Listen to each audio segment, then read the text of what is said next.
Violence sexuelle, attouchement, tentative de viol, viol. Une victime peut très facilement sous-estimer par les mots ce qui lui est arrivé, comme une forme de déni pour survivre, pour rendre acceptable ce qui ne l'est réellement pas. Et si ce sont des attouchements, elle va hésiter à considérer cela comme un acte de violence. J'ai entendu une psychanalyste dire un jour « Stop, il faut nommer les choses.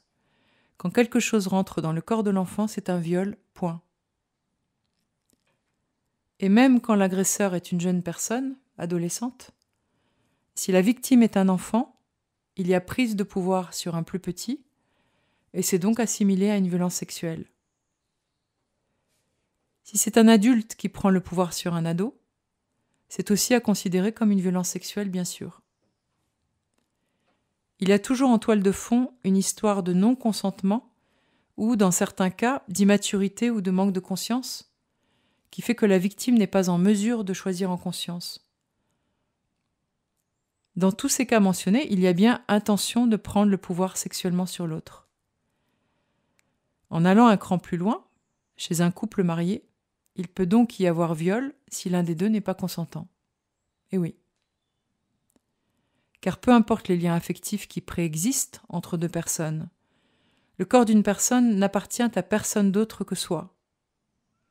Si le non-consentement n'est pas écouté, si une personne est contrainte, il y a violence sexuelle.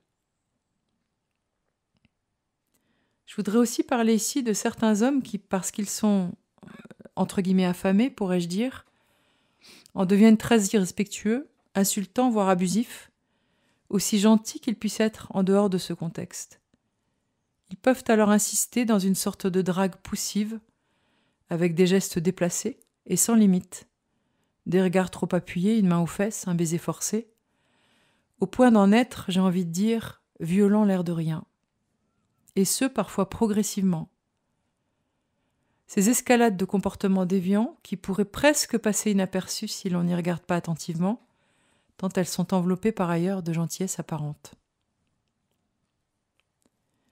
Et il y a aussi certaines personnes qui, par leur métier, sont amenées à toucher le corps humain et qui peuvent, dans certains cas, passer à l'acte en abusant de leur pouvoir et de leur fonction, par un toucher vaginal injustifié, par exemple.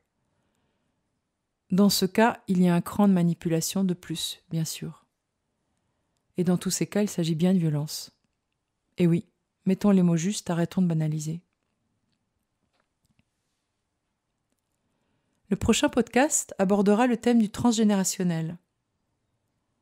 Ces valises que nous portons, entre guillemets, malgré nous. Je vous souhaite une belle journée et vous remercie pour votre écoute.